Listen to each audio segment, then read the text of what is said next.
Show summary Hindi में आपका फिर से स्वागत है। आज मैं आपको एक 2021 की action thriller horror film blood red sky की कहानी सुनाने जा रहा हूं। आगे स्पॉयलर्स होंगे तो ध्यान रखें और संभल कर देखें। स्कॉटलैंड के एक रैफ एयरबेस पर एक ट्रांस अटलांटिक फ्लाइट की लैंडिंग की तैयारी की जा रही है, जिसे हाईजैक कर लिया गया है। कर्नल ड्रमंड को इस स्थिति को संभालने के लिए बुलाया गया है और जैसे ही वो एयरबेस पर उतरते हैं, एक अधिकारी उन्हें जानकारी देता है कि पायलट और को पायलट के मारे जाने का शक है। उन्हें ये भी पता चलता है कि विमान में कम से कम एक व्यक्ति है जो जर्मन आतंकवादी वॉच लिस्ट में है। ड्रमंड जब कंट्रोल सेंटर में पहुंचते हैं तो एक अधिकारी विमान से संपर्क करता है और उसे लैंड करने के निर्देश देता है, जबकि दूसरा अधिकारी उनके आने पर नजर रखता है। विमान थोड़ी मुश्किल से लैंड करता है। फिर ड्रमंड अपने आदमियों से दृश्य की जानकारी मांगते हैं और विमान से संपर्क करते हैं। बोर्ड पर स्थिति के बारे में पूछते हैं। अचानक दरवाजों में से एक के पास कुछ हलचल होती है और एक पैराशूट नीचे गिरता है, जिसमें एक लड़का नीचे उतरता है। फिर दो रैफ ट्रक जो ड्रमंड के आदेश पर आए हैं उसे वहां से ले जाते हैं।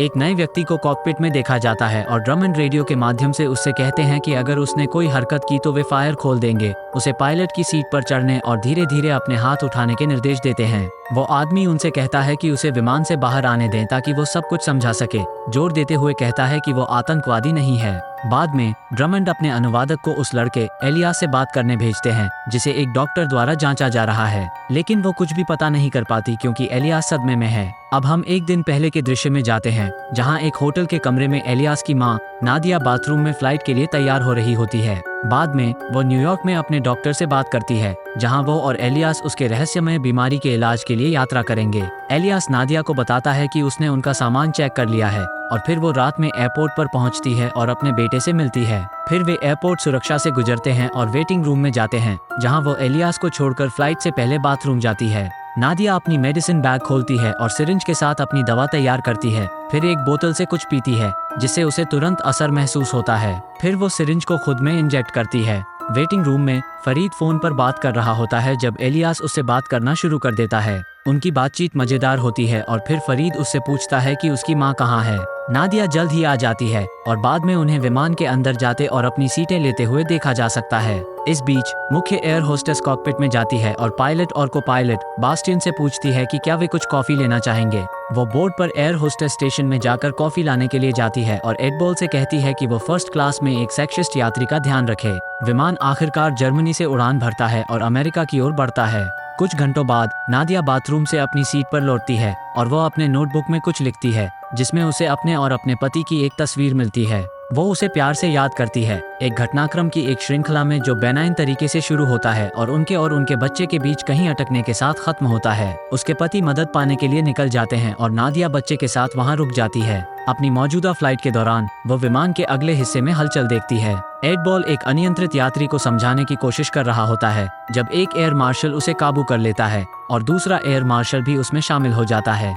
एडबॉल अचानक एक चाकू निकालता है और दूसरे मार्शल को मार डालता है, जबकि यात्री पहले मार्शल को काबू में कर लेता है। एडबॉल पूछता है कि तीसरा एयर मार्शल कहाँ है और जब उसे जानकारी मिलती है तो वो अपने एक आदमी को उसे संभालने के लिए भेजता है। कर्टिस मार्शल को मार देता है, उसकी बंदूक लेता है और बर्ग को दे देता है और जब वो एडबॉल के पास वापस जाता है तो वो पागल बाकी एयर मार्शल को बर्बरता से मार डालता है, जिससे काल घबरा जाता है। नादिया को कुछ गड़बड़ का आभास होता है। अचानक एडबॉल यात्रियों के पास लौटता है और उन्हें सीट पर रहने के लिए कहता है, जबकि वो उन्हें बंदूक दिखाता है। उसके साथी उसके साथ जुड़ जाते हैं और सभी को विमान के पीछे भेज देते हैं। बर्ग कॉकपिट में जाता है और दरवाजे पर दस्तक देता है, जब बास्टियन उसे अंदर आने देता है और बताता है कि उसने पायलट को मार डाला। वे हैच खोलते हैं और उसे विमान के दूसरे स्तर पर फेंक देते हैं। फिर बर्ग यात्रियों को ये घोषणा करता है कि उन्होंने विमान पर कब्जा कर लिया है और उन्हें आदेश देता है कि वे अपने हाथों को सामने की सीट पर रखें। दाढ़ी वाले आदमी यूरी को ब्लैक बॉक्स मिलता है और वह उसे रीप्रोग्राम करता है। को पायलट विमान को मोड़ देता है। एलियास अपनी मां के लिए डर जाता है, भले ही वो उससे कहती है कि चिंता मत करो, लेकिन वो विमान की योजनाओं की जांच करता है और उसे बताता है कि वो सूर्य की रोशनी से कहां छिप सकती है। कर्टिस फरीद को उठाकर विमान के सामने ले जाता है, जबकि काल एडबॉल को शांत करने की कोशिश करता है और एलियास अपनी सीट से भाग जाता है। नादिया एलियास के पीछे जाती है और एडबॉल उनके पीछे। फिर वो अभी भी उसे एलियास के सामने गोली मार देता है। वो लड़के को पकड़ लेता है और काल उसे वापस उसकी सीट पर रख देता है, उसे वहां रहने के लिए कहता है। बर्ग कर्टिस से आधे रास्ते में मिलता है और कर्टिस उसे बताता है कि क्या हुआ। बर्ग एडबॉल के पास जाता है और उसे बताता है कि अगर उसने फिर से ऐसा कुछ किया तो वो उसे मार देगा, लेकिन वह फिर भी नादिया की मौत का उदाहरण दूसरे यात्रियों को देता है। एक फ्लैशबैक में हम वापस उस कार में जाते हैं जहां नादिया अपने बच्चे के साथ अपने पति के लिए मदद पाने के इंतजार में बैठी होती है। कुछ समय तक इंतजार करने के बाद वो कार से बाहर निकलती है और जंगल में चल पड़ती है, अपने पति के कदमों का पीछा करती है। नादिया एक परित्यक्त घर पर आ जाती है और सोचती है कि वह उसे वहां पालेगी। घर के अंदर उसे फर्श पर खून दिखाई देता है और वह इसे नीचे की ओर बेसमेंट की ओर देखती है। तभी एक वैम्पायर कहीं से बाहर निकलता है और उसका पीछा करता है। वो खुद को बेसमेंट में बंद कर लेती है जहां उसे अपने पति की लाश मिलती है। वो प्राणी खिड़की के माध्यम से अंदर आने की कोशिश करता है और नादिया उसे लड़ने के लिए जाती है, लेकिन यह उसे काट लेता है इससे पहले कि उसे सूरज की रोशनी से मार डाला जाए। वो विमान में फिर से जिंदा हो जाती है। नादिया होल्ड में कुत्तों की आवाज सुनती है और एक हैच के माध्यम से उसमें गिर जाती है। इस बीच बर्ग फरीद और 2 अन्य लोगों को एक आतंकवादी संदेश पढ़ने के लिए मजबूर करता है। होल्ड में नादिया एक कार के नीचे छिप जाती है क्योंकि कर्टिस और यूरी बम बनाने के लिए उपकरण खोजने आते हैं। यूरी इसे सेट करता है क्योंकि नादिया कुत्तों में से एक तक पहुंच जाती है और उस पर हमला करती है। कुत्ता इतनी आवाजें करता है कि यूरी गुस्से में आ जाता है और नादिया को खोजने के लिए वापस आ जाता है, जो तब उस पर हमला कर देती है और उसे मार देती है। एक ही समय में फरीद बाकी यात्रियों के पास वापस जाता है और सीधे एलियास के पास जाता है, उसके बगल में बैठ जाता है। नादिया अपने वैम्पायर रूप में बदलने लगती है, तेजी से अपने दांतों को आते हुए महसूस करती है, इसलिए वो दवा खोजती है और इसे इंजेक्ट करने के लिए तैयार हो जाती है। जब वो बर्ग कलूरी को बताता सुनती है कि जंप के लिए 10 मिनट बचे हैं, नादिया यूरी के शरीर के पास वापस जाती है और उसके खून को पीती है, जिससे उसकी ट्रांसफॉर्मेशन तेज हो जाती है। फिर वो विमान के दूसरे हिस्से की ओर चलती है। अपहरणकर्ता यात्रियों से झूठ बोलते हैं कि अगर वे अपनी सीटों से हिले तो वे नव गैस छोड़ देंगे। फिर वे होल्ड में चले जाते हैं जहां उन्हें यूरी मिलता है, जिसके पास एक कुत्ता बैठा होता है, जिसे नादिया ने इस तरह से छोड़ दिया है कि ऐसा लगे कि उसने उसे मार डाला। वो विमान के पिछले हिस्से में पहुंचती है और एलियास को पकड़ लेती है, जिससे दूसरे यात्री डर जाते हैं कि वो गैस छोड़ देगी। नादिया और एलियास कॉकपिट में जाते हैं जहां उन्हें पता चलता है कि पायलट चले गए हैं, इसलिए वो यात्रियों के पास लौटती है और उनसे पूछती है कि क्या कोई विमान उड़ा सकता है। एक आदमी कहता है कि वो कर सकता है और नादिया के साथ चला जाता है क्योंकि फरीद बाकी यात्रियों को उस बयान के बारे में बताता है जो उसने पढ़ा था। नादिया और वो आदमी कॉकपिट में जाते हैं और वो दरवाजे बंद कर देती है इससे पहले कि फरीद वहां पहुंच सके। इस बीच अपहरणकर्ता अपने स्कूबा गियर में तैयार हो जाते हैं और कूदने के लिए तैयार हो जाते हैं, जबकि बर्ग एक आदमी के साथ संचार करता है जो उन्हें समुद्र से उठाएगा। नादिया कॉकपिट में बदलती रहती है, जिससे एलियास चिंतित हो जाता है जब आदमी को एहसास होता है कि वे ऑटो पायलट पर हैं। वो सुरक्षा मॉनिटर पर अपहरणकर्ताओं को देखती है और उसे इंतजार करने के लिए कहती है जब तक कि वे कूद न जाएं, इससे पहले कि वो इसे बंद कर दे। एडबॉल को ये पता चल गया है कि वो मर नहीं गई है और वो बर्ग के साथ विमान पर वापस आ गया है और उसे ढूंढ रहा है। एक यात्री उन्हें बताता है कि वो कॉकपिट में है, इसलिए वे वहां जाते हैं और उसे दरवाजा खोलने के लिए कहते हैं। नादिया उस आदमी से कहती है कि वो विमान को फिर से अमेरिका की ओर मोड़ दे, भले ही वो उससे कहता है कि वे यूरोप के करीब हैं। वो उससे डरता है, इसलिए वो उसके आदेश का पालन करता है और जब अपहरणकर्ता विमान को मोड़ते हुए देखते हैं तो बर्ग एक यात्री को मारने की धमकी देता है। वो उसे गोली मार देता है और नादिया से कहता है कि वे दूसरों को मारते रहेंगे जब तक कि वो दरवाजा नहीं खोलती। फिर एडबॉल से उसे दूसरा लाने के लिए कहता है। वो पागल आदमी एक छोटी लड़की को ढूंढता है और उसे बर्ग के पास ले आता है, जो उसे नादिया को दिखाता है। वो काउंटडाउन शुरू करता है और लड़की को गोली मारने से पहले नादिया कॉकपिट से बाहर कूदती है और उस पर हमला करती है, सीधे उसकी गर्दन में काटती है, बास्टियन और अन्य को डरा देती है। कॉकपिट में आदमी शॉट लगाता है और दरवाजे को फिर से बंद कर देता है, जिसमें एलियास अंदर होता है। नादिया बर्ग का खून पीना खत्म करती है और फिर बाकी लोगों के पीछे चली जाती है, जो वापस होल्ड में भाग जाते हैं। बर्ग बदलना शुरू कर देता है और जब वो इसे सुनती है तो नादिया वापस जाकर उसे मार देती है, जबकि एडबॉल ये सब होता हुआ देखता है। वो दरवाजे पर वापस जाती है और एलियास से कहती है कि वो इसे ना खोले क्योंकि वो वहाँ सुरक्षित है। फिर शौचालय में जाती है और देखती है कि उसका परिवर्तन कितना आगे बढ़ गया है। एडबॉल उसके बैग को देखने के लिए कहता है और बाकी अपहरणकर्ताओं के पास लौट आता है, उसकी नोटबुक से पढ़ता है। वो कहता है कि वो एक वैम्पायर है, लेकिन चूंकि काल ने जो हुआ उसे नहीं देखा, वो बाकी लोगों पर विश्वास नहीं करता जब वे उसे बताते हैं कि नादिया ने क्या किया। काल इस बात से बहुत प्रभावित होता है कि एबेल कितना पागल है, जो दूसरों को नादिया को चोट पहुंचाने के लिए एक यूवी लाइट दिखाता है। वो खुद को दवा का इंजेक्शन देती है और एक और फ्लैशबैक में चली जाती है। नादिया एक बच्चे के रूप में एलियास की देखभाल करने की कोशिश करती है, जबकि वो खुद को खिलाती है क्योंकि बच्चा लगातार रोता रहता है। वो उस पर फुफकारती है, लेकिन फिर उसे चोट न पहुंचे इसके लिए वो बाथरूम में जाकर अपने दांत निकाल लेती है। एक दिन नादिया उस घर में लौट आती है जहां उसे बदला गया था, जब वो वैम्पायर का पिता जिसने उसे बदल दिया था दिखाई देता है। वो आदमी उससे कहता है कि उसका बेटा खुद को नियंत्रित नहीं कर सका और न ही वो कर सकता है उसके बावजूद उपस्थिति। वो आदमी उसे गोली मारता है, ये कहते हुए कि वे सभी शापित हैं और केवल दुख लाते हैं। विमान पर वापस एडबॉल एक स्टेक बना रहा है और बाकी लोग अब क्या करना है इस पर बहस कर रहे हैं। कार्ल बास्टियन को समझाता है कि उनका एकमात्र मौका वापस कॉकपिट में जाना है और विमान को वापस रास्ते पर लाना है। एलियास कॉकपिट से बाहर निकल जाता है, उस आदमी से पुलिस की अनदेखी करते हुए अंदर रहने की बात करता है और अपनी मां को बाथरूम से बाहर निकालता है, उसे वापस खींच लेता है। अपहरणकर्ता वापस उठ जाते हैं और जब वो आदमी उन्हें देखता है तो वो वापस कॉकपिट में बंद हो जाता है। नादिया उठती है और एडबॉल की ओर जाती है, जो एक स्टेक और एक यूवी लाइट के साथ उसका इंतजार कर रहा होता है। वो उसे जलाता है और वो बेहोश हो जाती है, इसलिए वह बाकी लोगों से नियंत्रण वापस लेने के लिए कहता है, जबकि वो ये पता लगाने के लिए पीछे रहता है कि वो क्या है। एडबॉल एक सिरिंज ढूंढता है और उसे उसके खून से भर देता है और जब वो उसे स्टेक करने वाला होता है, एलियास एक बंदूक के साथ उसे धमकाता हुआ दिखाई देता है। वो पागल आदमी एलियास की ओर बढ़ता है और जब वह बंदूक तक पहुंचता है तो वो खिड़की को खोल देती है और विमान दबाव में गिरावट के कारण अस्थिर हो जाता है। बास्टियन दूसरों से कहता है कि उनके पास केवल 10 मिनट की ऑक्सीजन बची है और उन्हें विमान को नीचे लाना होगा। नादिया बंदूक लेती है और एडबॉल को गोली मारती है, जो भाग जाता है। एक ही समय में कॉकपिट में आदमी बेहोश हो जाता है क्योंकि वो दरवाजे को पकड़ नहीं सकता और एक ही समय में मास्क नहीं लगा सकता, जिससे अपहरणकर्ताओं को वापस अंदर आने का मौका मिल जाता है। नादिया एलियास को विमान के दूसरे हिस्से में ले जाती है और उसे फरीद के पास भेज देती है। जैसे ही विमान अचानक ऊंचाई खो देता है, वो एडबॉल के पीछे जाती है और उसे एक बुलेट प्रूफ कार के अंदर पाती है,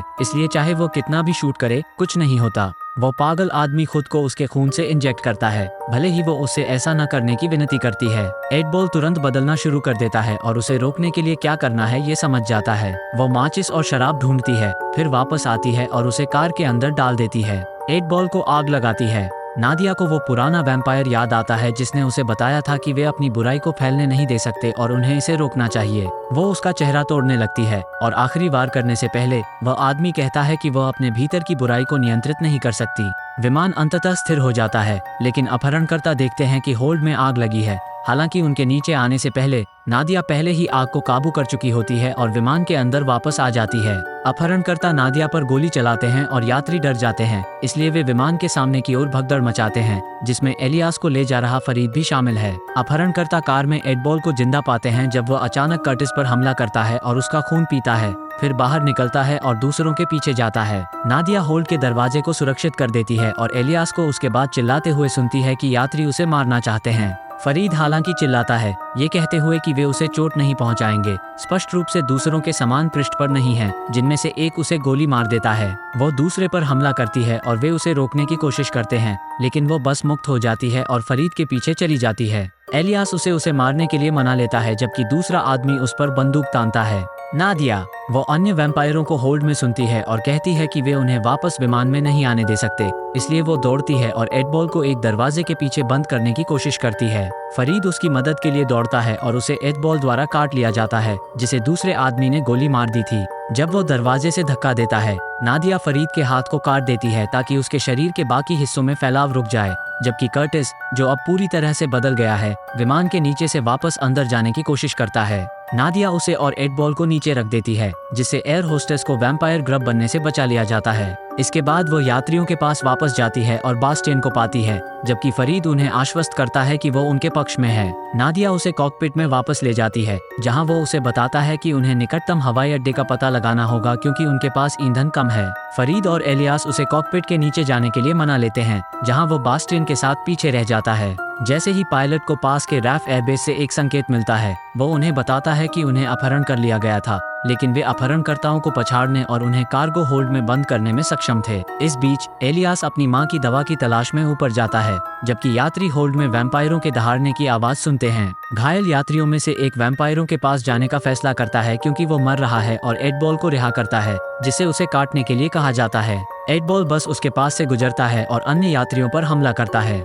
नादिया और फरीद देखते हैं कि विमान पूरी तरह से पागलपन में बदल गया है, क्योंकि अन्य यात्री कॉकपिट के दरवाजे की ओर झुंड में जा रहे हैं और अंदर जाने की कोशिश कर रहे हैं। बास्टियन उन्हें दरवाजा खोलने नहीं देता और नादिया को एहसास होता है कि उन्हें विमान नहीं उतारना चाहिए क्योंकि वैम्पायर बाहर निकल जाएंगे। फरीद सोचता है कि उन्हें विमान उतारना चाहिए और फिर इसे दूर से उड़ा देना चाहिए, इसलिए वे ईंधन टैंक में विस्फोटक सेट करने के लिए जाते हैं और महसूस करते हैं कि उनके पास डेटोनेटर है लेकिन टाइमर नहीं है। नादिया स्वेच्छा से विमान को मैनुअल रूप से उड़ाने के लिए कहती है जब उनमें से सभी विमान से बाहर निकल जाते हैं और वो एलियास को समझाती है कि ऐसा करना आवश्यक है। लड़का अपनी मां को मरने के लिए छोड़ने में कोई दिलचस्पी नहीं रखता है, इसलिए वो अपहरणकर्ताओं के टाइमर को खोजने के लिए हॉल में चला जाता है। खुद को एक यूवी लाइट से बचाता है। होल्ड में वैम्पायर एलियास के पीछे जाते हैं लेकिन वो उन सभी से बच निकलता है।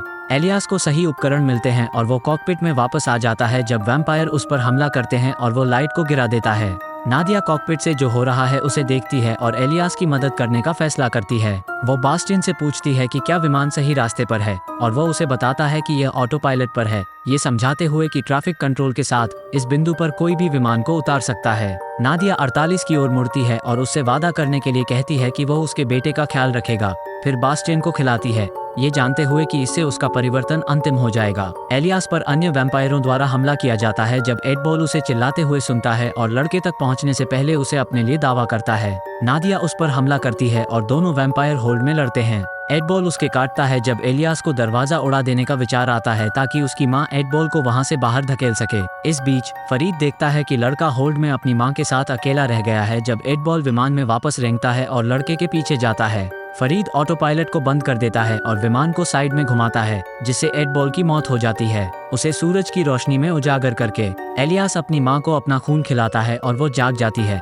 खुद पर मुश्किल से काबू रखती है कि वो उस पर और न खाए। वो उसे दूर धकेल देती है और होल्ड में वापस रह जाती है। RAF बेस में वापस एलियास अनुवादक से फरीद के बारे में पूछता है और उसे बाहर निकालने की विनती करता है, लेकिन नस्लवादी उसे बताता है कि फरीद ने उसे जो भी बताया है वह बुरे लोगों में से एक है। एलियास उसे बताता है कि उन्हें सूर्यास्त होने से पहले उसे वैम्पायरों से बचाना होगा। वे लड़के को बेहोश कर देते हैं और ड्रमंड वापस नियंत्रण में आ जाता है।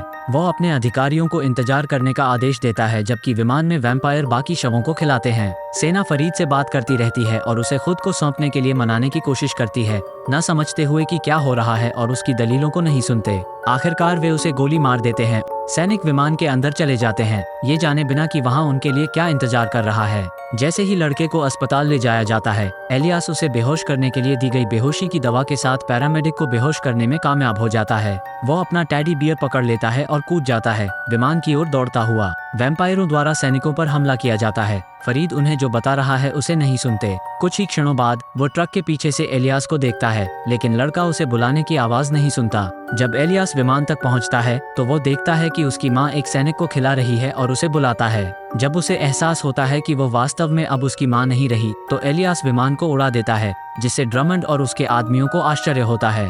अपने अंतिम बल के साथ फरीद को मलबे के पास एलियास मिल जाता है और वे गले मिलते हैं। सब्सक्राइब करना और नोटिफिकेशन ऑन करना मत भूलिए ताकि आप ऐसे और वीडियो देख सकें। देखने के लिए धन्यवाद।